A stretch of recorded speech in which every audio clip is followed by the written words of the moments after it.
wise this past week. It was really interesting. They have also, their state laws or regulations. They have to have a certain amount of land within a town designated for multifamily homes. Okay, so what they did is they rezoned the golf course to be multifamily home, and then just grandfathered in the golf course. So I just think that's a bizarre thing to do because I guess apparently, as someone said, apparently they don't want any more people moving there. Anyway, I just thought that was kind of an odd thing. So the power of zoning. Thank you, that was interesting. Any other public comment? All right. So on to item number 3, which is the future land use map. Yes. All right. So I got word from Katie Redcroft Meyer at the regional planning that they're moving through their draft regional plan and it's at the it went to the LURB, the Land Use Review Board. And they got some comments back on it, and those were reflected here. I will note that before this even came to y'all, I told RPC about the Planning Commission's original comments on this map, and those were, for folks who don't remember, keeping the conservation land use planning area boundary the same. So that I'll put it on the screen for those on Zoom. So that would be the two parcels on the east of the planned growth area. There's no line of these parcels here, basically making the rural, not general, pardon me, rural agricultural district come across this parcel boundary here instead of following the parcel lines. And then having some of these, but those were planning commission comments back in, oh golly, last summer. And then these are the changes and revisions from the land use review board itself. Part of this extends beyond what we have designated for village area and growth area. And is that because if any part of the parcel based on tax maps is within that, they're showing the entire thing as that? That was how they did the mapping methodology. My guess is that the LURB actually probably expanded the district further past ours. Because well, Because I wish I had the boundary overlaid. Well, we talked very clearly about those two properties and a bunch of them up north of that. That's not a very good place to prioritize growth. Yeah, I mean, up here, this area right here, this is Heath Road. So it's already developed with single family homes here. And then my guess, Rob, is that you're correct that with the north side of Plank Road. yeah, because that's within the village boundaries. So this parcel, the Kilburn lot, that parcel, a little bit of it is in the village planning area. So based on their methodology, that whole parcel would have been put in. Same with the Heffernan lot on Blank Road. What they did revise, as you'll see, is that anywhere where there's rivers going through and flood zones, they've mapped as rural conservation, which is the strictest land use area in the regional mapping. Is the other spot just north of Hewitt Road, is that based on a mapped class 2 wetland or something? Yes. Yes. This would be wetland here and then wetland here. Or river. There's no river. Yeah. Be the wetland. Yep. Going to the pond out back at Hillside Precision. Yep. So they're mapping wetlands and flood zones as no development areas. Considering there's already pretty strict uh, regulations on those. But this is the revised map after land use review board review and comment. Planning commission again gets a period to provide comments back to Addison County for their consideration. So sharing this map here. If What's the timeline for our response comments? Katie did not give me a direct timeline, but Okay. let me check in on that. I would say sooner rather than later. Does anybody else have any questions or comments about that? Well, Chris? I think we commented enough about this one. I mean, they didn't listen to us. This is my parcel and it's not likely on there to be developed, but you know, this is running wet. Mhm. This one I don't know so well, and I bet there's something that, I mean, it's just what it is. Mhm. So I don't know why they wouldn't they just, it's too hard and, like, with their little fingers or something like that. This one is, that's his field, right, basically, Yes, yeah. which those come down to Lake These- Road. These Yeah, areas. yeah, Mhm. and this building is going on there. That'd be a place I would think that would be good to have some plan, more of a planned approach to all the houses that are probably likely to go in there. I mean, it's happening now. I don't know what we can do about that, but like the PUDs type things, or that'd be a good place for it, I guess, if we're gonna do that ever. Or get some extra homes in there, but in a nice way, Yeah. not just a scatter way. Yeah, and being in the planned growth area, of course, does not mean that they are inherently allowed to just put up a huge development. They would still have to go through all local permissions. They would just be exempt from Act 250 up to 50 units of housing once these maps go into And effect. that's gonna, I mean, Act 250 does a lot, and I know a lot of times it's a unnecessary pain, perhaps, but, I mean, and they're expecting that the town, like us, has enough time and expertise to make sure all the ins and outs of what's usually a Act 250 oversight is going to happen. Well, We feel that's, confident there. I mean, I would be the one in charge when I feel confident in myself, but also the point of the planned growth area is that these are areas that aren't necessarily close to significant natural areas or out in places where you want to hit those activity criteria. So the intention of these planned growth areas is encouraging growth where there's already development and already processes. No, I think it's a reasonable place for it, but it'd be nice to, I don't know if you have any control over it, so that's okay, but. I mean, we have It local could, control. it could be a really thought out, big development that worked. Mhm. I mean, I think I was saying that there was a plan for that, like, long ago. Yeah, Francis started it. Yeah, Francis did this. And yeah, it ended up in Act 250 and that's why it never went And anywhere. it was just too, yeah. I mean, the fact that he was looking at like 25 grand just for the first archaeological dig. He's like, and this was what, 25 years ago? He's like, I'm out. Yeah, sure, I get it. So, All right. no, I've said this for years, that area Yeah. just screams build like sort of the Hamlet kind of concept. Because the other piece you would want up there is also to allow some amenities. So Like a general little store. yeah, exactly, a little small store, a small coffee shop, so that, because we like our walkability, that ain't walkable, and not So for. it's not me. walkable, but it's not gonna happen a lot. Yeah, and as winter comes and things like that, it minimizes, so if we could, so I'm You could excited. have a old little coffee shop with, yeah, it could just be like the old general store. Yeah, no, I'm excited, I think that's such a great, I mean, that's the Development spot. spot. I agree, I think that's the spot. Yeah. But if we gotta have more people come here. Well, you have to build to encourage people to come, right? At least build the infrastructure.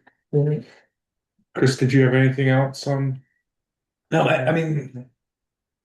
There isn't a whole lot of change to make, if you look at it, I mean. Yeah, I don't like the two little fingers jetting up the mountain, that is so squirrely, but. I like the symmetry, so that would bother me, but other than that.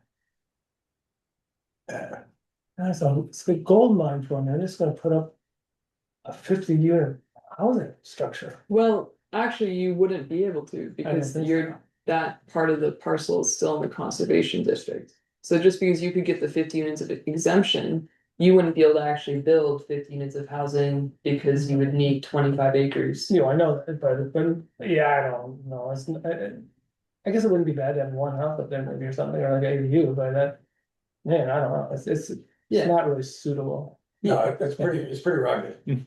Yeah, I mean, and that's what these maps, obviously you can't see from like colored blocks on a piece of paper at the end of the day. And- You won't be able to see the terrain. And just looking at it, was there any thought of pushing that slightly further west? Right there where your mouse is, Over here. yeah. To the other side of the road. Yeah. I don't think there was a thought of that. Because I mean, you've got a four corners, you've got an intersection, you've got some fairly open lands at the moment. That potentially could be some great development locations. And to leave that northwestern corner and that southwestern corner out is. I think it's a waterfall at that point because of the parcels and everything else. If you go beyond that, it opens up, it's connected to a lot more, you know. Yeah, they hit one A. Johnson parcel and then all of a sudden all of Hogbat. Yeah. Is Plum Grove. Shannon, did you have any comments or?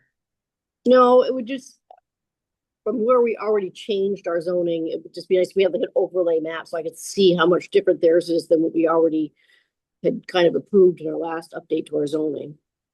Yeah, I can pull that up. Give me 2 seconds. I mean, it doesn't look that much different than we already talked about. Right.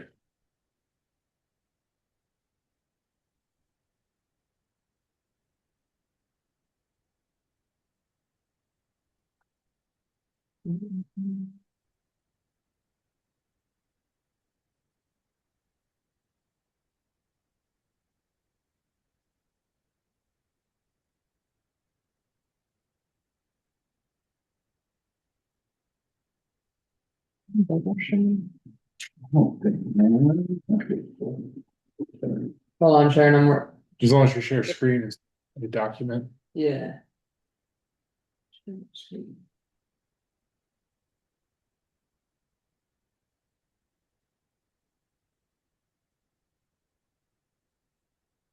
Side. If you snap it to the side and like hover on the edge of the screen. Like all the way over to the left. And down to the side. Oh. Yeah, Well, usually give you this I know. option and then you can select the other. I don't know, sometimes it was showing it up here, but couldn't see it all. Shin, can you see that? I can, yes. So the village planning area, like we were saying, any parcel that is in it got mapped. And then they also expanded the plan growth into portions of the commercial district. And I think that's based on the connectivity of some of those two. If a little bit was in it, they all got put in, I think, so. Is Rocky Dale still in it? Because I see it on the old one, but maybe it just wasn't moved over enough. I So I think could see. it wasn't on that. yeah, this is the updated map I got. It's not a full updated map. But actually we can look at the online.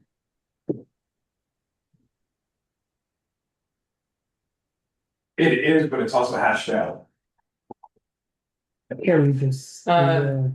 Oh yeah, The light green one is that's rural you conservation. know, down the Hewitt Road thing. Rural conservation, and then, I think that's a. Where, what was that? The teal is rural ag or forestry, the dark green is rural conservation, and the gold is rural general. Yeah, there it is. But the- Rocky Dale is still in there. Yeah, but It's also- there's a lighter green. Yeah. Yeah. Say, hey, they lay a river corridor over the entire thing. Oh, did they? Oh, yeah. Yeah. Where else is it? It's all this. No, it's not. So it's really like, no, that's different. Okay. hang on. Up there. Resource-based recreation. Oh, okay. And then Resource rural based. ag, Okay, okay. rural conservation. Yeah, yeah. Thank And the you. colors are so stinking close. I was staring at this map earlier today. I'm like, online, I'm like, yeah, they're just wait. All the Yeah, blues are all sort of similar. It's what happens when you have 30 categories. It's hard to format. I wonder why they did this little block here. Because that's a separate parcel. That might be state. Is there a tower up there or something? No, that's just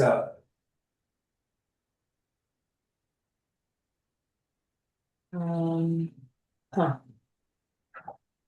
Unsure why. Anyways, this is also a cool map. There'll be any town within Addison and see how it matches up. Whoa, pardon me. Fine. And kind of an update on the regional plan. It's still in the pre-application phase. Currently with the land use review board. The one question I have with those, that planned growth area, extending outside of the village area and over into other zones, particularly the RA1 and RA2 zones, how that will have an impact on our local zoning. Yeah, If we are going to have to redistrict all of that stuff to conform with the regional plan. Or not. yeah. I mean, you have to be compatible. So if the regional plan is saying this is a planned growth area, but our land use planning areas are saying we still want like relatively low density here. It's not really compatible then. Good point, good point. From my understanding is that local zoning still controls, and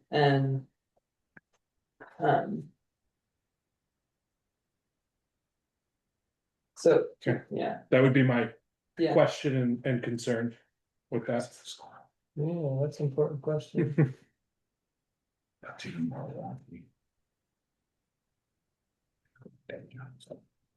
All right.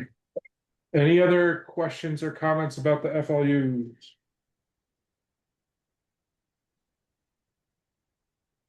All right. Yes, we will move on to our next item, Yes. unless you had anything else about that, is it? No, it was Okay. just an update and to get some questions and comments.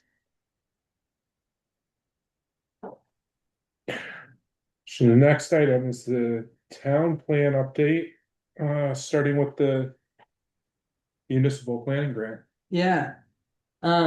So very excited um, to announce that the select board, has moved forward with Du Bois and King as the planning consultant.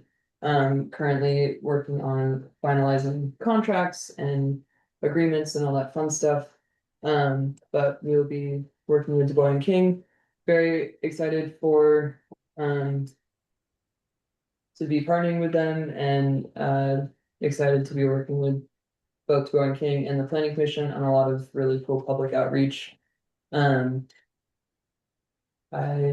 will get their I can share the right.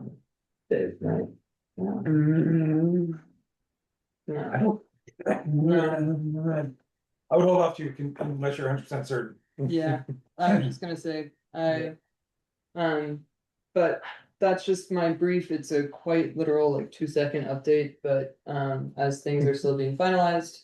But just, a consultant has been selected and will be hitting the ground running as soon as contracts are inked. And did you say Brian King? Du Bois. Du Bois and Okay. King. Oh, D&K. yeah.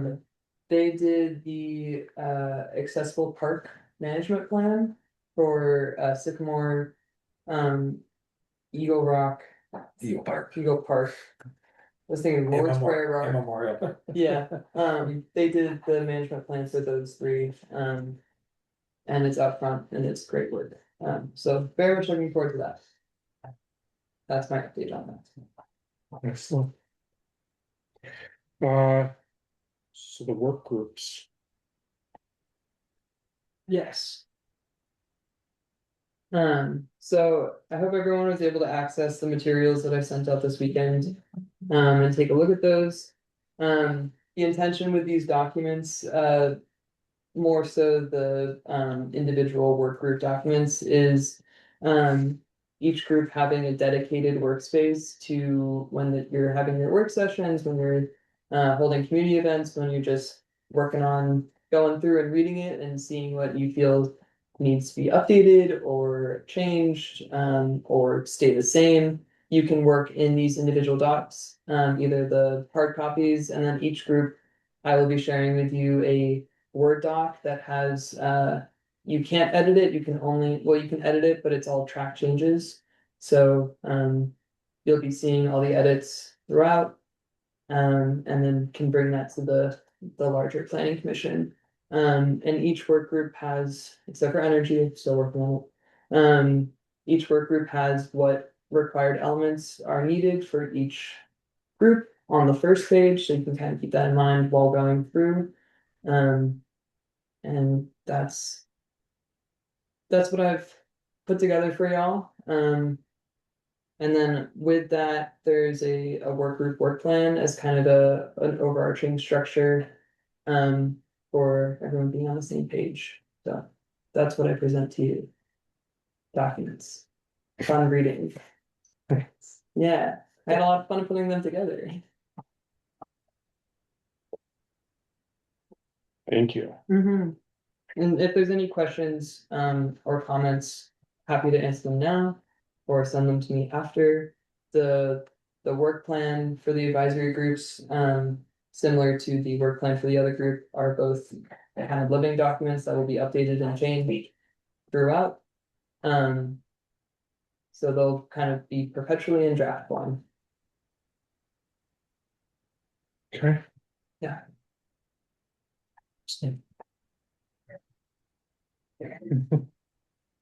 Any questions or anything on that, on the work groups? Perfect. The community connectedness exercise is the next item.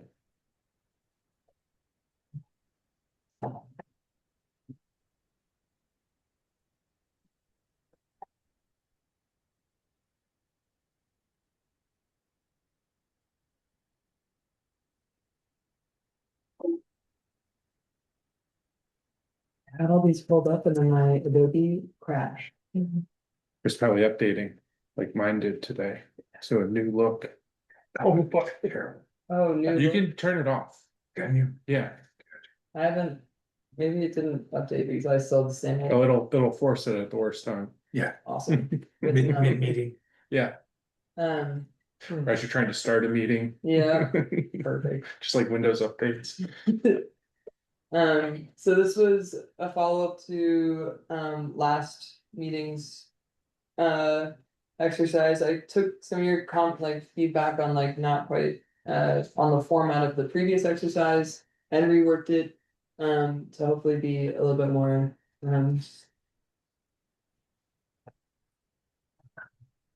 guiding and more of an exercise rather than just a table. So. And Kevin, was not able to come, but he did send me his responses. So I can pull those up.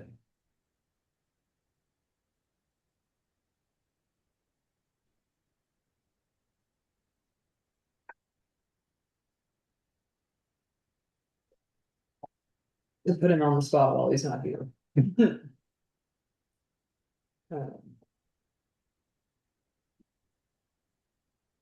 I think it also has to be a good example. So.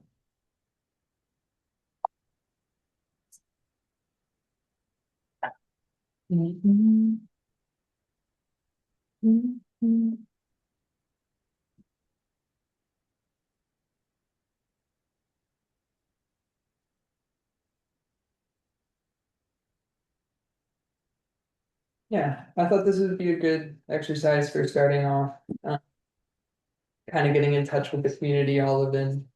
Um, and maybe seeing it in different perspectives.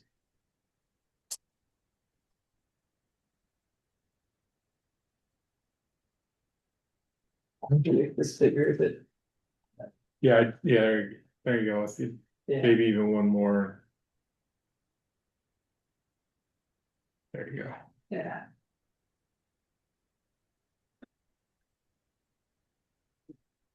His, his, the first one's pretty good. A couple other spots you have your schools.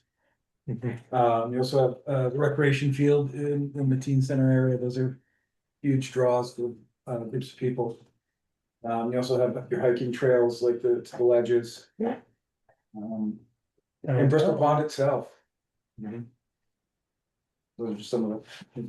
I had Downtown, is that there? Yeah, eateries, which I think is sort of kinda, I like Snaps, the mini park factory. downtown area, I think Yeah. you're right. Yeah. I like, It's a place to go, yeah, you know? oh, people were always congregated. It's a good thing about those, though, yeah. Yeah. The other thing I thought of was events, the special events, which are downtown, but Right. those are always very large draw. Yeah, I mean, well, they're not, I mean, like, you have the 3rd of July is over on the rec field, that's a huge draw, we have the Yeah. parade, we have Pocock, I agree, I didn't even think about. All the One-offs. Autumn on the Green, all the others that are, yeah. Yeah, you have, and, Christmas time when they do like the chocolate walk Yep. and all that good stuff downtown, those are. Cause you have like school games of No, that's what I said, I was like, schools aren't on there at all, like the schools in Yeah. general, we do this athletic. plays and games. And Yeah. musical Yeah, events. school's on the second one. Oh. Well, what I don't see is, everybody's kind of thinking in person, but front porch forum is a huge connectivity of this town, I think, of the whole area. It's You know, not very gathered, but you're right about that. Yeah, that was.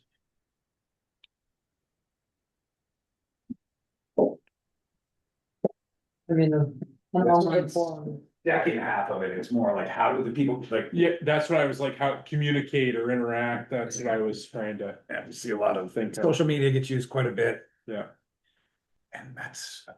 And a little bit of word of mouth and stuff going on with kids I mean, we don't communicate well anymore.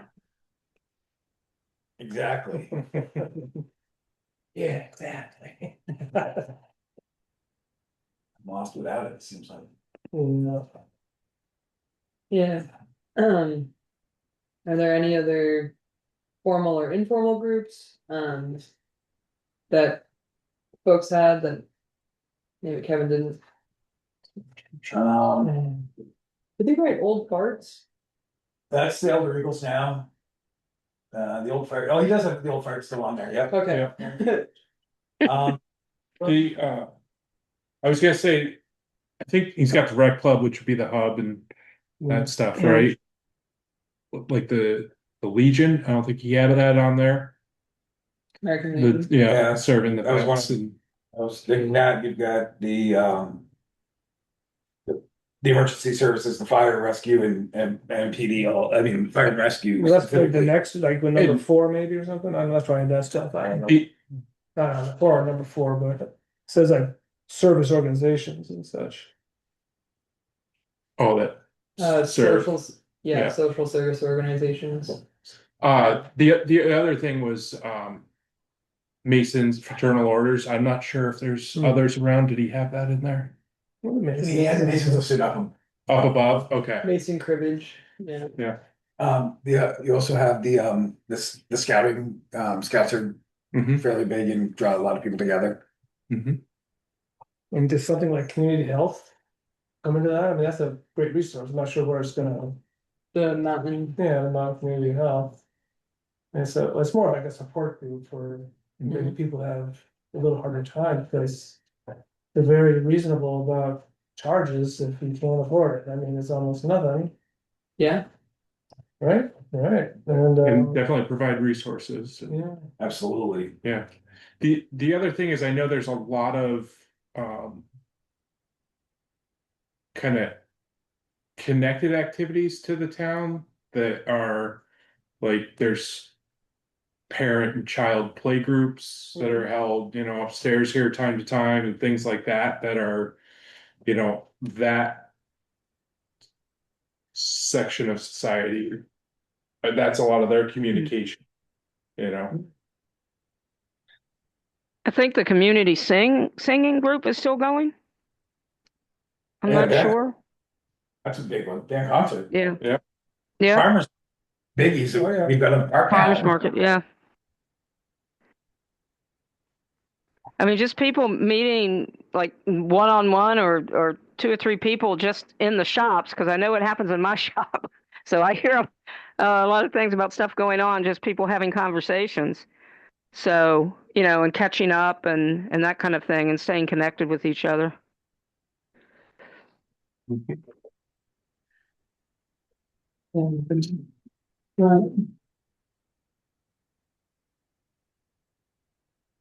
And then the next question splits the page, but Level of trust between residents and local government. And it's a little bit of a Pandora's box, but I do think a very station to have when you're jumping into a planning the town. Mm.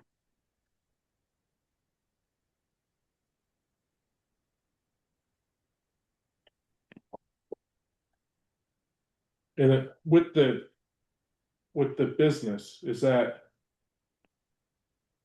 trust between residents Mhm. and the business, local businesses? Mhm. Yeah, it's what is the level of trust between residents and local government, residents and Oh. business, residents and financial institutions. I didn't know if it was I was business the and other way. local government. Yeah, I looked at it the other way. Yeah. I think Or- residents and local businesses probably have a really good trust basis. So we had one thing for all those years, and it's clear, it becomes a real tight knit group Yeah. and, even like-minded people, they come back, Yeah. There's a lot of that going on. I guess the questions could be like, however, which pairing you want it to be, business and financial institutions, government and social services, like any mix and match. And the financial institutions are tough ones. We only have two. Yeah. They offer very similar services. It's not like, You all pay for that though. I mean, Oh, that's, absolutely. it's like you don't, Yeah. that's not like a trust thing. I mean, trust them, you should trust them, but. oh yeah, you have to trust your bank.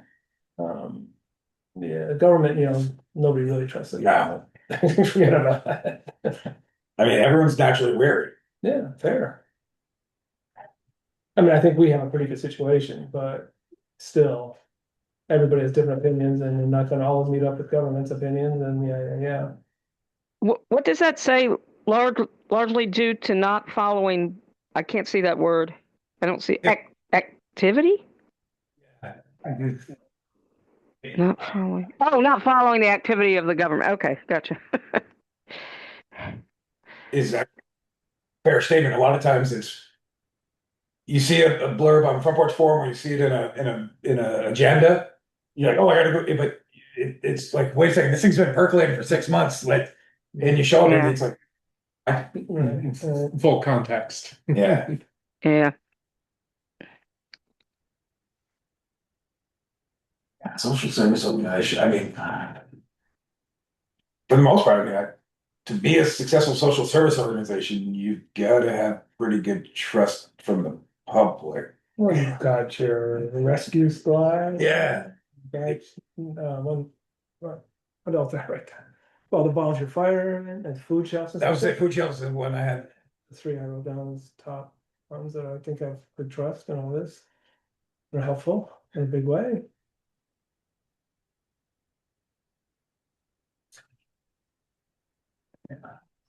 Someone already said community health, but I would say that under social service Yeah, as that well. one too, that's maybe a better place for it.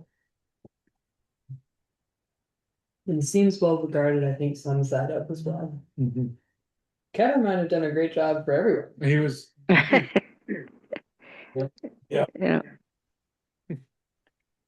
Um. These next kind of questions, at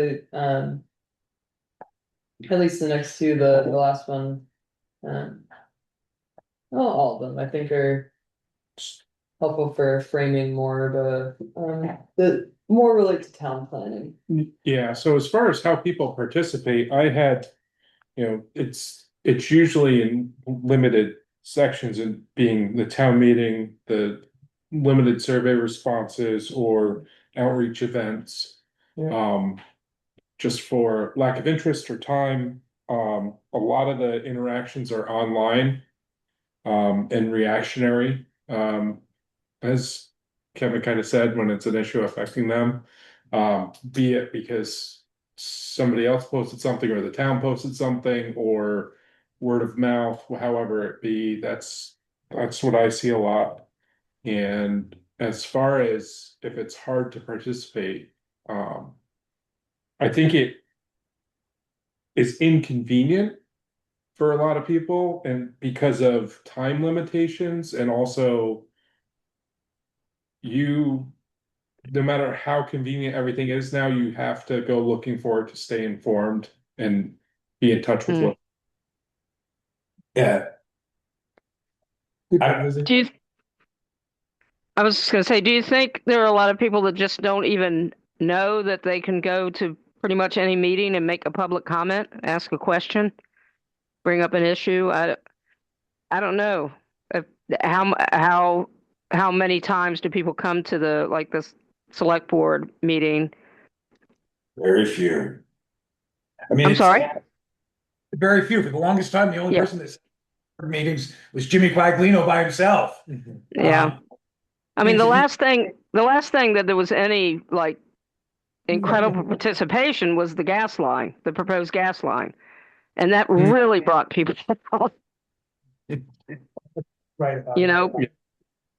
but somehow we can get people to understand and the importance of coming to those meetings, just even if they're there for 10 minutes or 15 minutes for public comment. and one of the issues I've got is that because of the usually your audience is so reactionary based, we Hmm. miss a mushy middle. You've got the 10% who love something or hate it, but the 80 middle are just like, I don't care enough. But they need to be engaged. We need to hear their voices. And we need to figure out how to get those people to talk. Yeah, exactly. The Yeah. truth is, most boards listen quite serious. It's quite, there's a lot of, I mean, the response from a board, when they have some people come in and it states their pleasure, let's say, it's something. I mean, every board I've been on has listened real well, and I think the select board mostly does probably, it doesn't always change things, but I mean, these boards listen. Yeah, but it's trying to convince those people to come and tell us. Oh, yeah. Engagement. Yeah, oh, I get that, but I mean, so it's maybe you said how do we get people to know that it actually works? It's worthwhile coming in, it's not so hard, it's not. And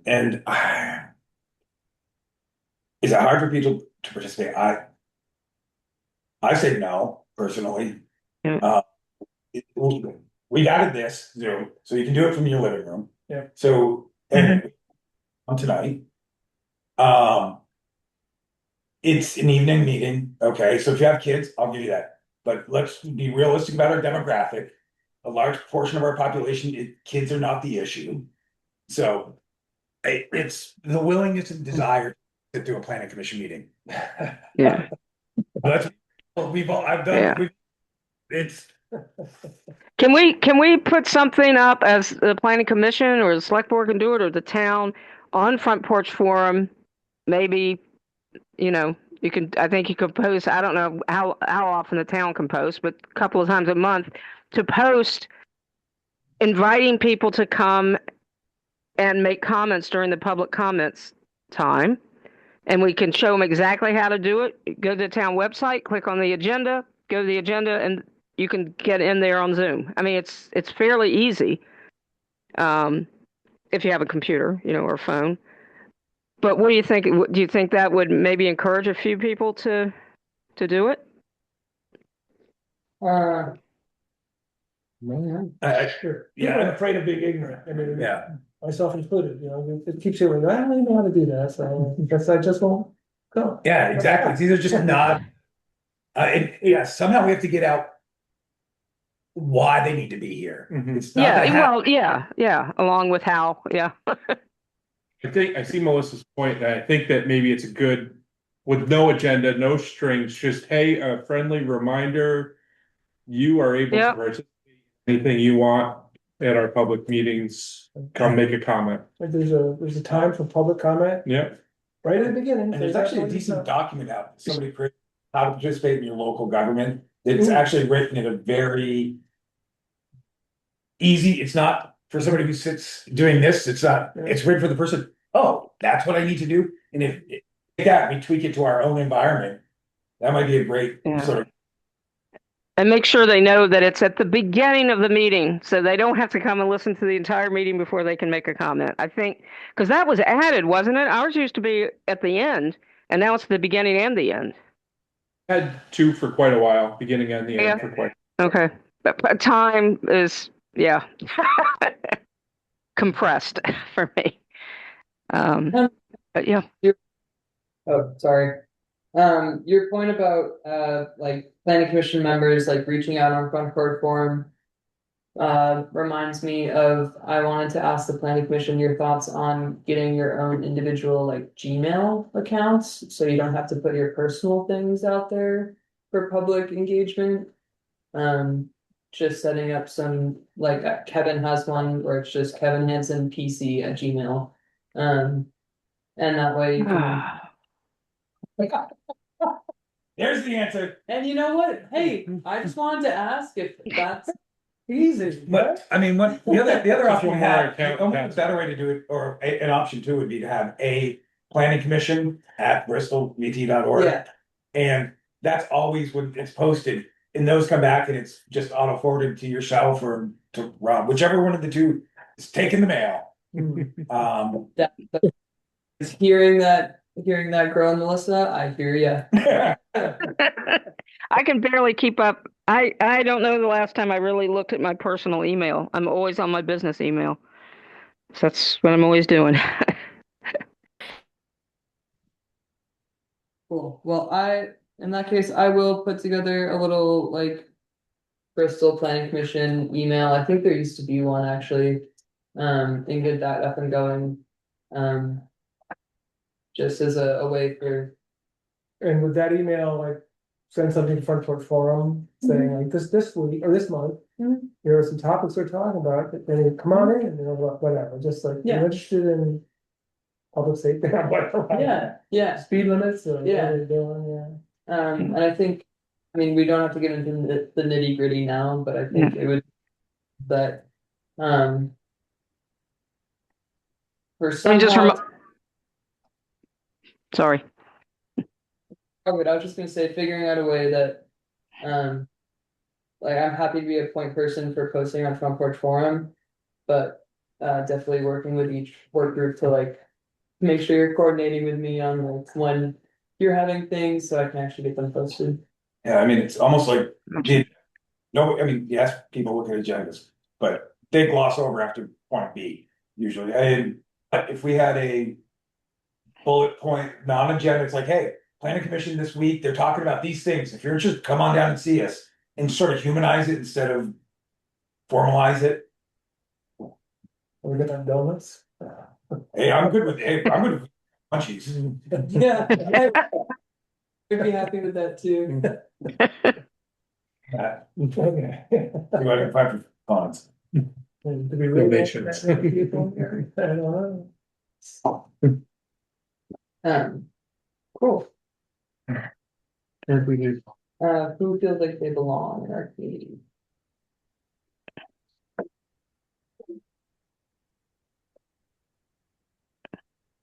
I mean, that's a tough one to answer sitting at the table. Yeah.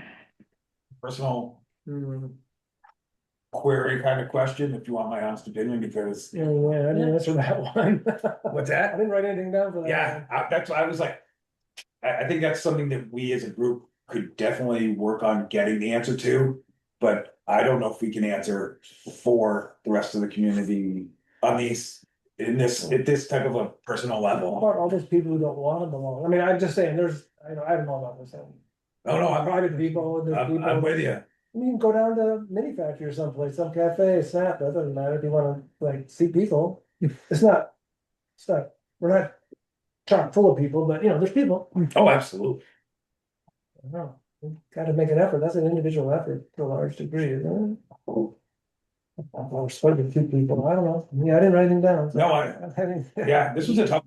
Oh. Yeah, But As someone who always feels like they don't belong, it's hard to answer for others, so. Yeah. One of those people who feel like they belong. Okay. Okay.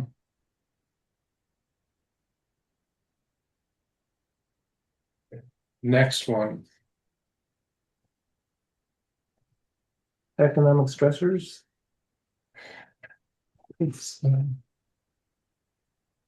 so what, yeah, climate hazard created like a.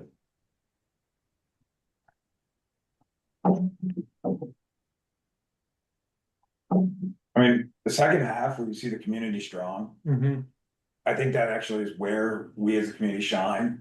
We get 3 feet of snow and you see somebody shoveling out their neighbor's driveway because they can't get to it. We have a flood. I mean, the number of times we show up with the fire department helps over the flood, and there's already half a dozen neighbors that are trying their best to help them get their stuff out of this basement or whatever it is. I think we as a community step up and help each other I was really well. behind a car going on some winter and they slid off the road right in front of me. I like stopped and turned as fast as I could. There was already somebody there. Yeah, and so like that piece, I think we do well. Now, can we improve it? Absolutely, can always improve. Um, Hmm. as an economic stressor, Yeah, they just suck. We're not getting federal monies. I mean, we haven't got good federal money in over 10 years. FEMA has not been our friend. So it's tough. We have to borrow money. yeah. And I mean, Bristol's a great example. Whoever thought that road was just gonna slough off one day after a rainstorm? Not at that level. I mean, it. I'm And sorry, I didn't catch that. Who would have thought what?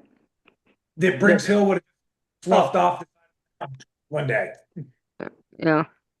Fox did the job though, when a big boat came down like a couple weeks ago. Yeah. It's like, all right. But, So yeah. Those are really hard to afford. it's hard to, I was looking at that going, how far back do we try to go? What's recent? yeah, I mean, I look back even like I remember during the storm of '98, when like Sycamore Park now disappeared. Yeah, well. And what went on there in the flood of Irene, what we saw there with blizzard, Yep. state blizzard that we had, but 15 years ago. Those are rough.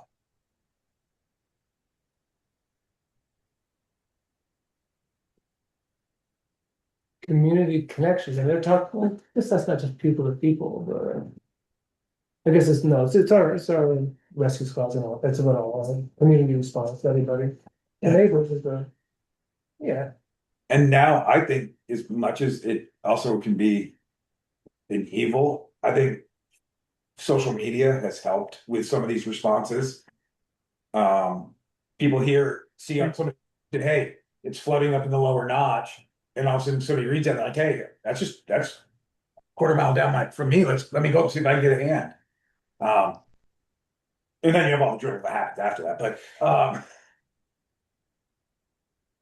where can we be stronger? That's we've talked about as a town, things like some sort of a message board. Downtown doesn't make sense, but we looked at like on the front, like the fire department right there. It's a big wide open space that everybody sees. It's a fairly well traveled road between the high school. And using that for output of if there's an emergency or even just standard things like, hey, taxes are due. And school, piggybacking with the school is a challenge. They really don't want our stuff on their board. And I think keeping it a simple monochromatic board like theirs, I don't, that, one of the big flashy ones makes no sense in our town. Those signs don't make any sense, Yeah. period. But so- I'm not voting no. Yeah, but no, what I'm saying is like the one in Mount Abra is monochromatic, very simple, it's just words.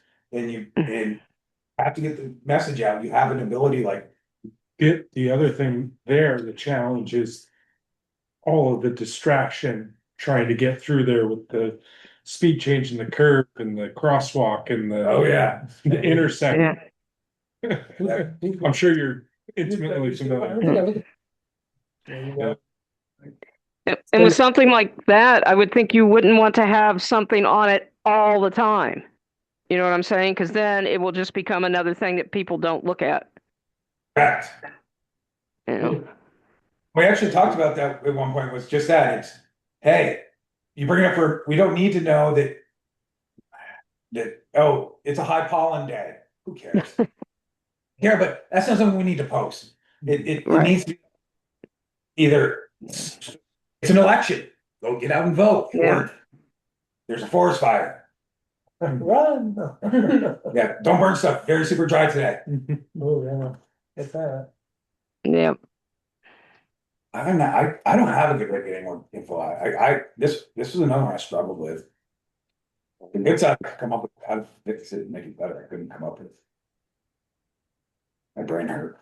But I feel like these questions are something that throughout this process, answers will ideally come about. This is just the diving board. And the last question is one that I had saved for the group discussion at the end, which is, what do you think these answers tell us about how we can build social resilience in Bristol? And I'll go back to what the definition of social resilience is. Did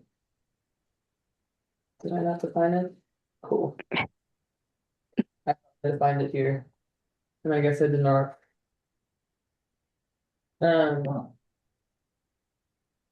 My bad. But I guess we can just look at what examples of a resilient community can be and kind of go from there as a definition. But essentially building the networks that, Chris, I think you had a good point of Bristol already having a lot of those strong connections and networks and community resilience. And the hard part is finding out where it could be stronger, or maybe not necessarily where it could be stronger, but where is it lacking Yeah, based off this exercise and these questions. and honestly, I think that when you talk about social engagement, getting other people's perspective, or they're like, hey, this could have been done, when I went through this and it didn't work out well because X, Y, Z, and we're like, oh, I never would have thought of that. Like some personal experiences of good and bad, I think would help broaden our horizons as well.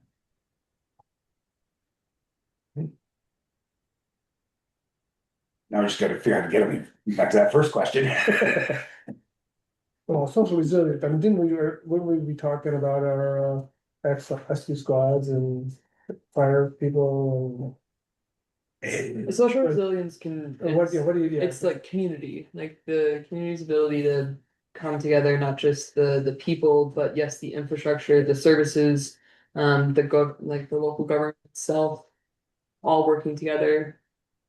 The residents, the stakeholders. So I'm gonna use Mountain Community Health again as a example of like a community stakeholder that they help us build social resiliency by providing these services to the community, a sliding scale by providing resources for folks to use. So thinking about like building social resiliency, or maybe not necessarily building it, but preserving it and enhancing it in Bristol. I mean, another one I look at is like, I think Pocock Rocks is a great example of social resiliency, where it brings us together as a community. And I mean, you look around, It's everybody. It's a great, I just love the smorgasbord of people that are there. Or that Fourth day. of July, let's say. Oh, there's another bit, yeah. So that's social resilience. And wanting to build that, so it's not just that they're special events, but how do we keep that sort of vibe throughout ourselves? Is that, am I? Yeah, it's like, so Yeah. that, and kind of continuing, this is very much focused on like climate change and being able to, or economic stressors, or let's say a crazy tornado comes through Bristol. That probably would not happen. It did back in Oh, when '80s, the Elephant Mountain campground blew up over that mountain right there. okay, so, a hurricane comes through. You did. Oh, I mean, tsunami, there's no way we're getting a tsunami. Right. So a tsunami comes as for Bristol as a community to bounce back from those disasters. And from what I'm hearing is Bristol does have that ability to bounce back, but how do we make sure that that ability and that elasticity of being able to come back from disasters is strong enough so that if it's back to back to back disasters, like a COVID pandemic comes back and then all of a sudden there's flooding again, making sure that there's resiliency in that for Well, I don't have an answer for you right now, really.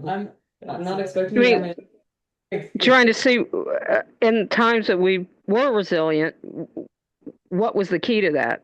Just look back at the, at the past and what happened. I mean, I think it was, I'm pretty sure it was either the year after or before. I can't remember, but I know we had like a really bad winter with not much snow.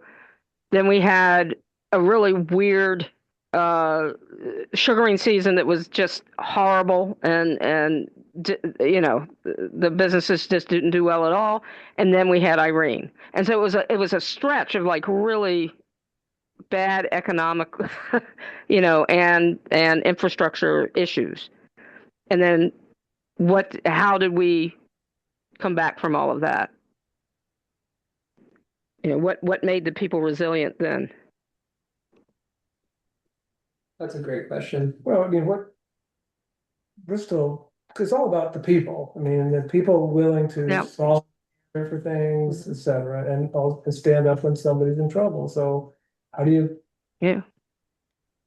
help that grow? But, and my big one is, how do we make sure it continues? How do we, can we Yeah. even, so that ideology, that feeling continues throughout the next generation? And I know it's about there, but as a community, we have to make sure we keep that going. We're a pretty small community, so I think people know each other. I hope so. I mean, to some degree, and of course, new people move in and people leave, but Right. now this might be like for some bigger city like Burlington, you're gonna have different answers.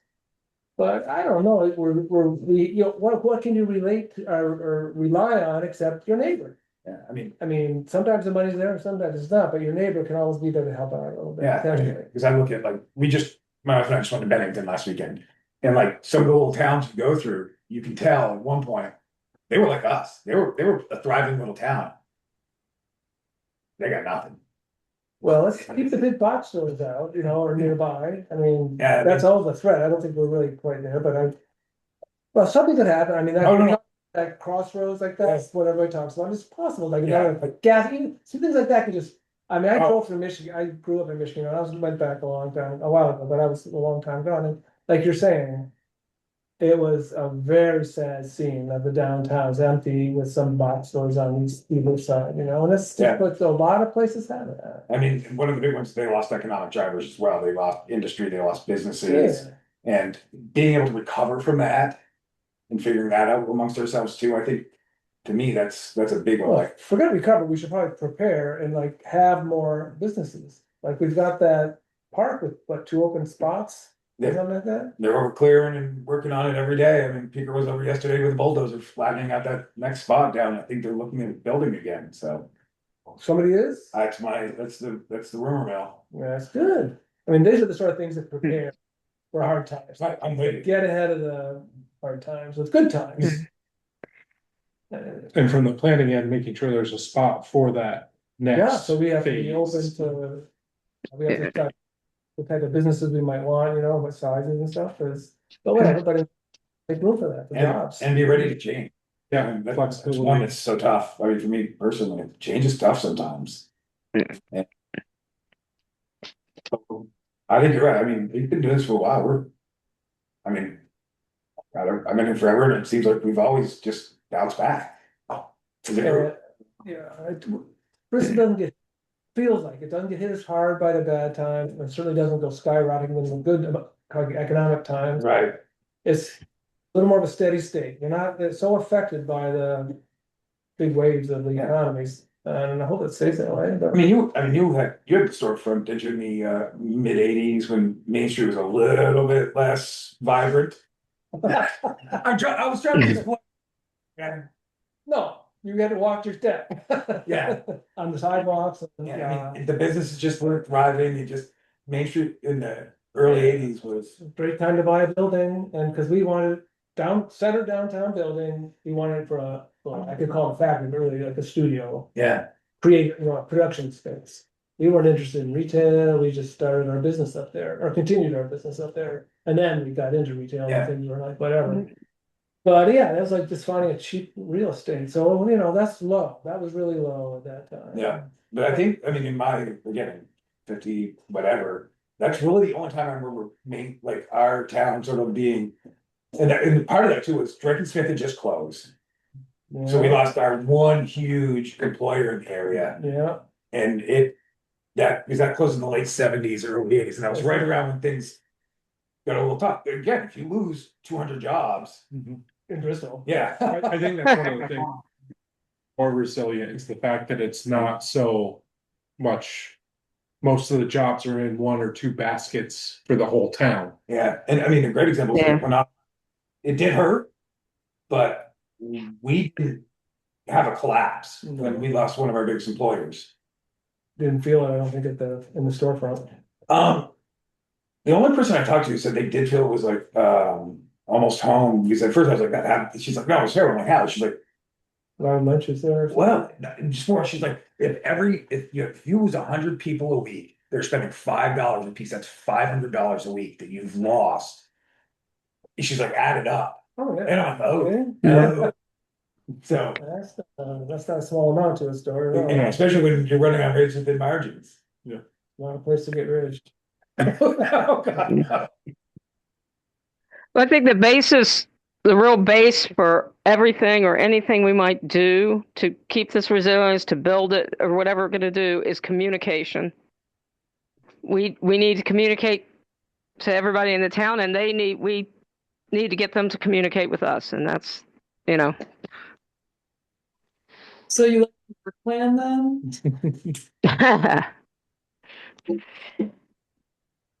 Are we supposed to have read this already?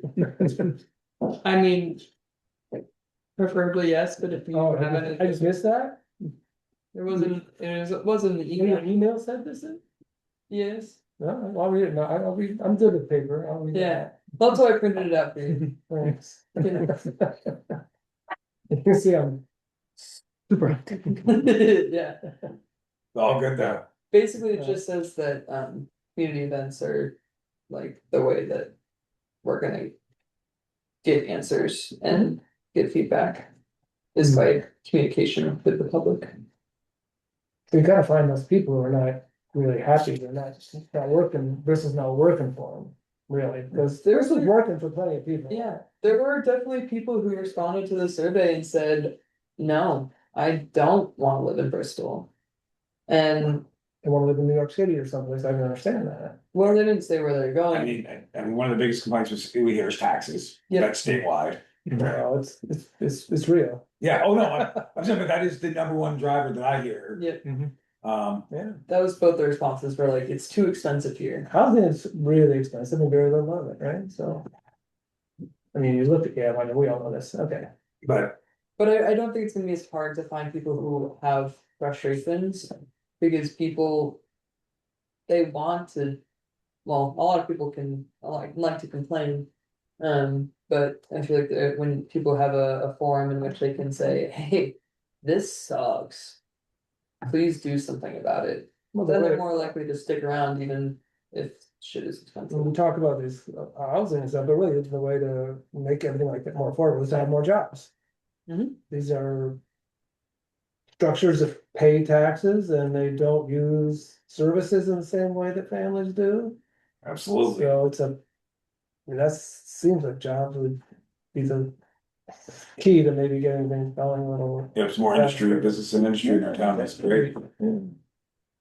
Nothing too big and polluting and all, but you know. No gravel pits. But Yeah, there you go. But I mean, I look at things like, I mean, like what We're they've not got bad. going on down there, like what Greg Kuzma put down at 116. Their little machine shop that they do, where they're Oh, machining yeah. aluminum and plastic, and I mean, those are the kind of businesses where they're employing 20, 30 people. Yes, it's good business. And you keep, if that model is what I think Vermont's missing, is more of that in general. Yeah, And stop relying on the Simmons Precisions and the IBMs of the world, because unfortunately, they also flex. like, that's right. I mean, the number of times IBM, you hear it on the news, like, basically tells the town of Essex, you don't give us this, we're leaving. Yeah, yeah. Oh, okay, I guess we build you a bridge. I mean, it's like, but Yeah. That'd be good, yeah, I think that's it. I bet it'd be. Any other comments or anything on the connectedness exercise? It was a warm up too, a word Yeah. warm up. All right, well then we'll move on to the next. Yeah. So all these questions I actually asked at the community dinner, in different phrasing. But I posed this at the community dinner, which went well. Rob was there, Ron was there. A good turnout, I'm gonna say like 15 people. I was gonna say 10 or 12 Okay. range, yeah. not of public, Yeah. you know. Total 15, 12-ish with of just public, but it was a good turnout. We had to do some last minute location switching. I think we would have definitely had more foot traffic if it was a gorgeous day like Sunday was the day after. A gorgeous, beautiful day, and if we were in the town green, I think we would have got a little bit more foot traffic coming through. It was good there, though, I mean, cause I could hear everything and people had Yeah. a chance to speak and it wasn't like chaotic. Yeah, So that's yeah. a good part. So I definitely also, now we know that the fire station has exactly what we need. But it was I think a very productive conversation. It was really cool to see some folks who had just moved to Bristol. There were a couple, actually, I think 4 different people who had just moved to Bristol That's awesome. and had come to the event. And I've learned how to do pizza math, which is a lifelong lesson that I will keep. Are you still eating that? No, it got donated to the hub, Yeah, so kids did not go hungry. But overall, it was I think a great start to opening it up further dialogues with community. And I have pictures of what we discussed.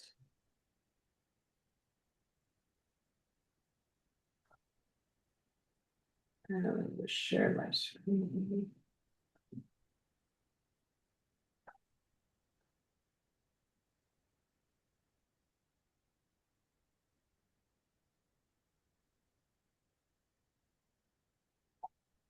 Can everyone see that?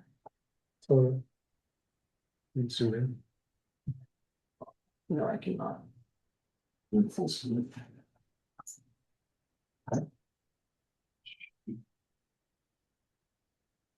There.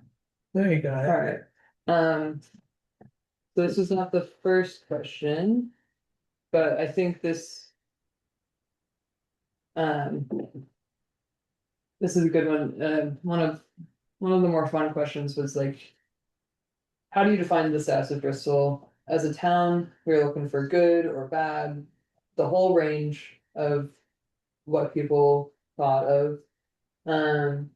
And I think there was some really cool things, mostly about like planning, like how downtown is designed to the human scale, and the aesthetics of that. And I think it's been a reoccurring theme that Bristol has a very special downtown area. Not only just for the variety of businesses there, but just the feel of it.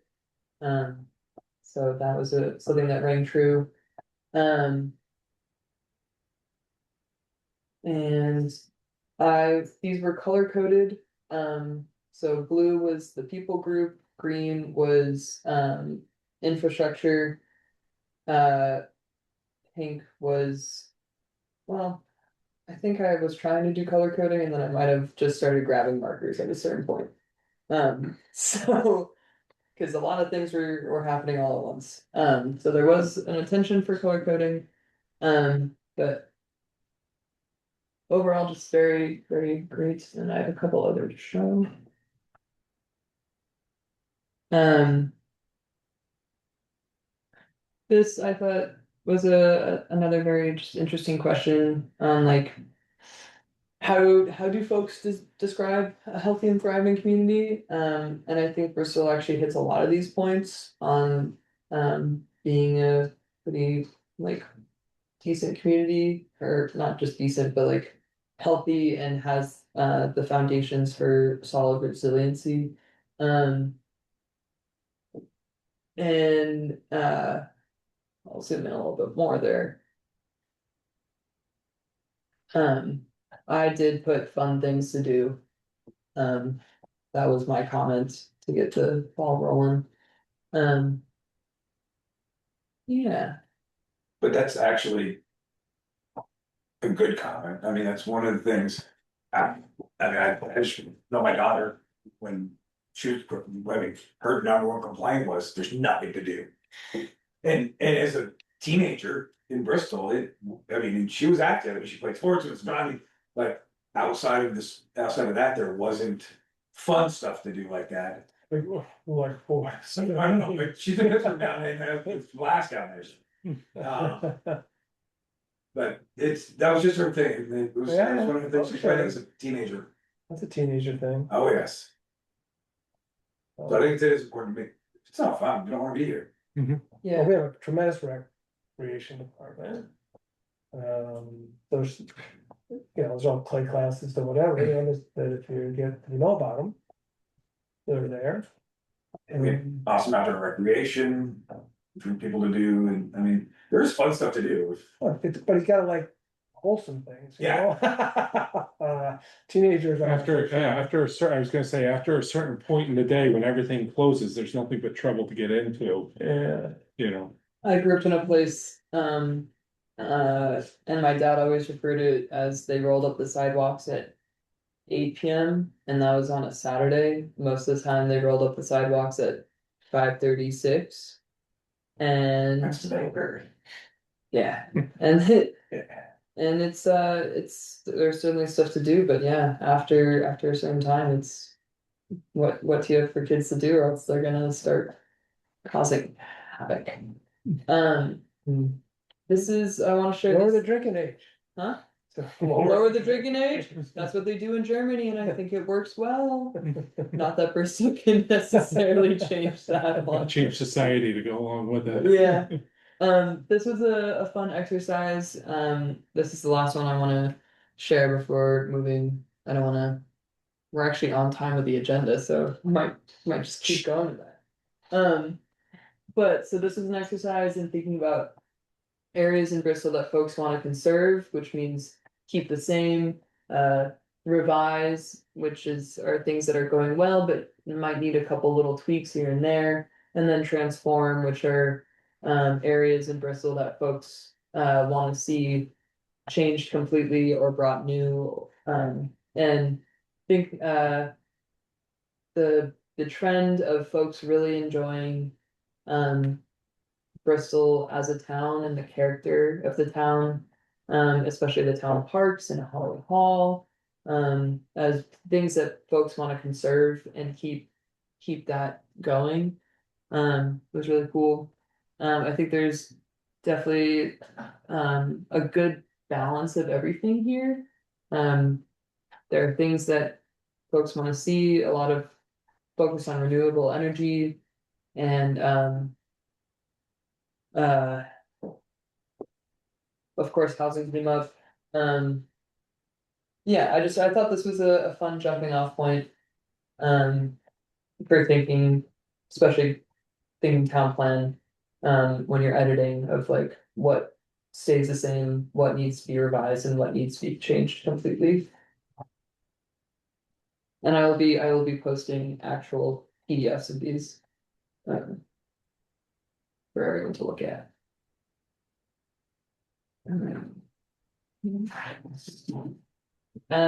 So these are the questions that were asked from the community connectedness exercise. It is a mouthful. Wow. And a lot of the same answers as planning commission. And I think that that's good to hear, is that everyone's getting this information from similar places. The feeling overwhelmed, I think also ties back into, I think Rob, you made this point of inconvenience. When there's so much going on and you're feeling overwhelmed, one more meeting is just far too much. And It's like when you want to be informed on what's going on in the school board and you go to watch the meeting and you go, why is it 3 hours long? I don't have that time to sit here and watch this. yeah, yeah. Yeah, like being disinterested on participating because it seems like too much to even dive into. And it's like, why would you watch the planning commission for 2 hours, go over parking regulations? You know what I mean? Shit, like, it's painful. So could there be a, somebody, I know this is fair enough, but to, consolidate what went on, and then it could be a, That'd be the minutes. yeah, and that could, I mean, yeah, yeah. And then that could be published, right? they are. Or, I mean, but not on Front Porch Forum or something where people know too much, but I mean, just be easier, maybe that would help people, or maybe Front Porch Forum, you can just read a little something quick and go by, you know, whatever. Yeah, I could do it. I mean, I could do like a post-meeting combo thing when I do the video. Summary or whatever. Yeah. Uh, So y'all you were struggling with the question on like who belongs in this community, and I think this question is more on the what makes people feel like they belong. And I think this is just very, very interesting to see like where people are like what makes them feel like they're part of the community, and through that maybe seeing folks who might not be feeling like they're part of the communities, they're missing out on these experiences. Well, Porter brought that, she gives a little welcome badge, right? And the Yes. guy was there, Yeah. said that was so nice, you know, made you Yeah. feel really good and welcome and part of the community. Yeah. So that's a very simple thing to do, and she does it all in her own dime and time. So I mean, I don't know, we moved to Pennsylvania as a little kid, and yeah, somebody came in a welcome basket or something, you know? That's, Yeah. it's kind of cool. You get to meet actually some person. So you're not like alone in town.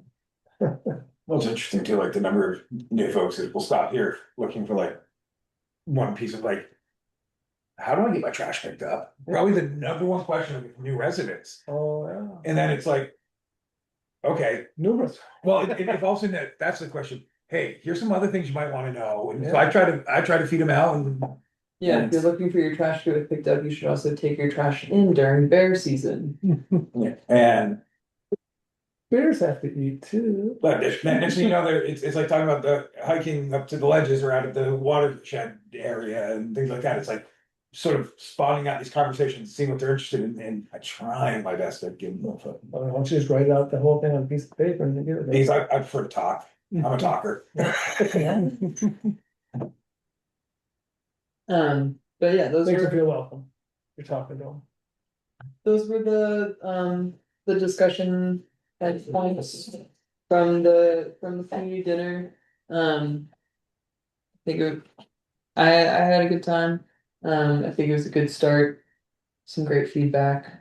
And definitely further conversations to be had. Yeah, this is what, there's two parlayed up for with Du Bois and King, right? Mhm. The Opus. Yep. Yep. So, yeah, there's gonna be two like major planning commission work sessions that's related to land use mapping, but can also kind of be like more of those larger conversations, and then the work groups would be doing more.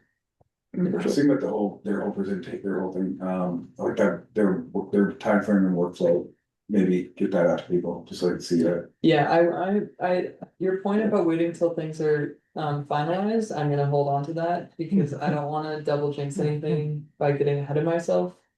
So once I get a signed contract with signatures and the go ahead to start really getting materials to everyone, I will. But I really don't, I don't wanna. I was like, out of all the things in that packet, like the timeframe is like the one that would be, Yeah, that's interesting, and it's cool, yeah. Um, hopefully within the week. yeah. But yeah, those were the uh community conversation sticky notes. Will be getting minutes from that meeting hopefully soon, and those will also go on the website for more kind of direct from the conversation and not just what I was writing down frantically. But yeah, overall it went really well. Um, seeing a lot of similarities between planning commission and the community, which I think is a good thing. Means you guys are on the same page. Yeah, that's my update.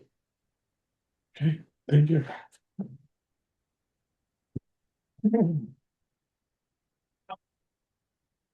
Any other questions or comments about that? Okay.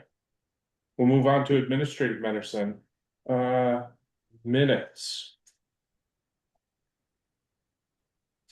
Any minutes for last meeting, April 21st? Any additions, corrections?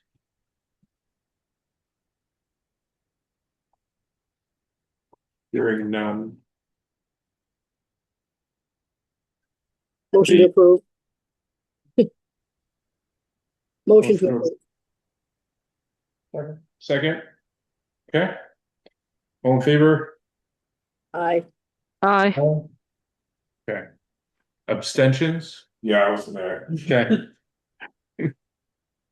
And opposed? Okay, just to be clear, one abstention, Chris abstained. Perfect. And next is Oh, yes.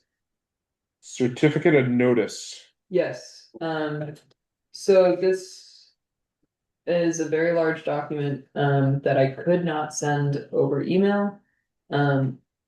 If you want me to send it to you, I'm happy to.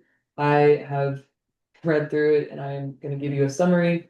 Essentially, the planning commission was sent notice of a de minimis public utility commission for the cell tower up off Purrington Road.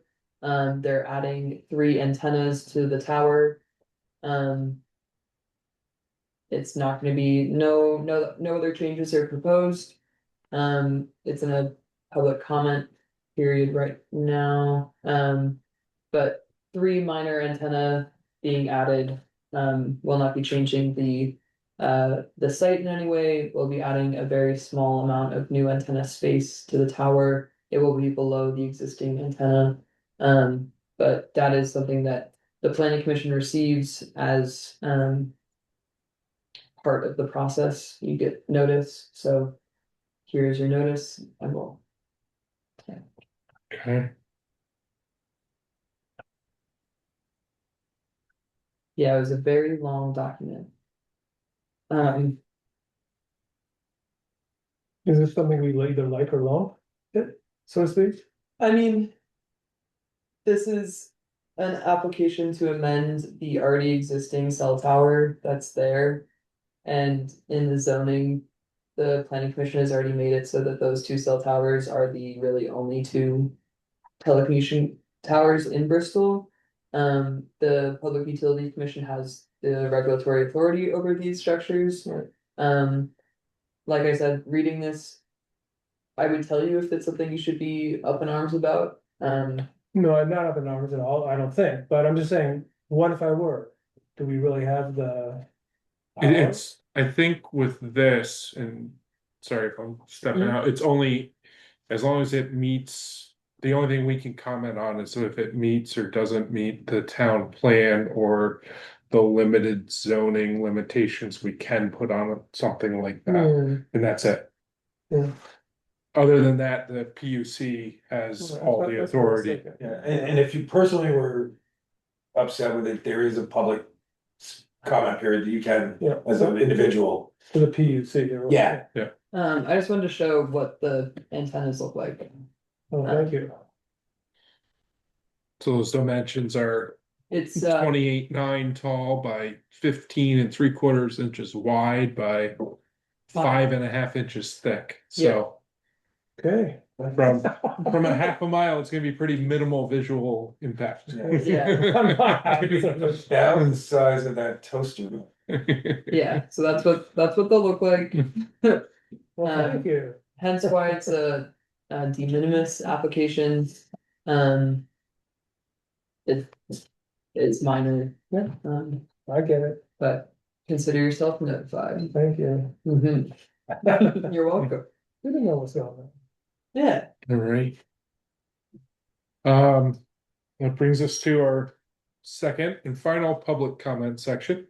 I think I'm gonna make a comment. Excellent. Thank you for allowing me to listen to the great conversation. Before moving to Bristol in 2023, I spent 25 years working on improving well-being and community connectivity. So when I hear this conversation, it brings near and dear to me. I served on the board of Mountain Community Health for several years, and one of the things I did in that capacity was help them look at data that tell us more about well-being in Bristol. And the numbers are really interesting. And I don't think they're going to give you the answers, but I think they're going to put you on a path of what questions you need to ask to find out why folks don't feel like they belong, why folks don't participate in stuff. Now, let me just throw a couple of things out. I've got reams I mean, we really looked at census tract data, which really give you a good picture of a community versus looking at statewide or county-wide data, which everything kind of gets washed. If my memory is correct, at the last census count, there were 3,778 people residing in census tract 9605, which basically mirrors the town of Bristol. 3,296 of those folks are adults. In that population of 3,296, there are 1,176 diagnoses of the 6 most chronic diseases in Vermont. And so I'm not saying that 1 out of 3 people have a chronic disease, because some people have 3, 4, 5 of these. But in a small area like census tract 9605, there's a high density of people with serious chronic diseases, COPD, cancer, stroke, etc. We know it's an aging community. 25% of our adult population has a diagnosis of depression. 15% of our population claim that more than half of every day of every month, they are under some kind of mental duress. 13.7% of our population meet the federal poverty level. Federal poverty level is a data point that was created in 1964 when food was the most expensive thing in someone's budget. If you apply the living wage to Bristol, 30% of the households don't make enough money to pay all their bills. So this is a great place to live. I am thriving here. I feel a sense of community, but I know there are people who are sick, who have mental illness, and who can't afford to live here, and it's a bigger part of the population than I think we give notice to. And so I commend you for taking on this task of planning. I commend you for really wanting to engage community. And you could just be looking at sidewalks and zoning things, but the fact that you're looking for community engagement and for connectivity is really, really wise, and I will do anything I can to be of assistance as this process moves forward. Thank you. Thank you. Thank you. Ron, what was your last name for the? Dendas, Dendas. Thank you.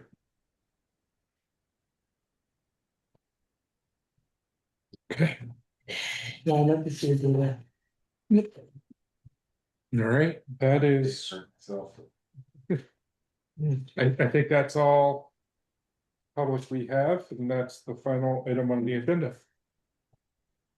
Can I ask you a question about that? I mean, Sure. you might not know the answer, but compared to countrywide or whatever, these are harsh kind of realities. I don't wanna take away from your meeting. Do you want to adjourn and then? Well, I was saying, yeah, Yeah. because I don't. Yeah, I would like to close things up unless everybody no, but then. else is interested in it, and then you guys can have your own conversation separately, and Okay, so I just need I'll make a motion to adjourn. I'll second that one. all those in favor? Aye. Thank you.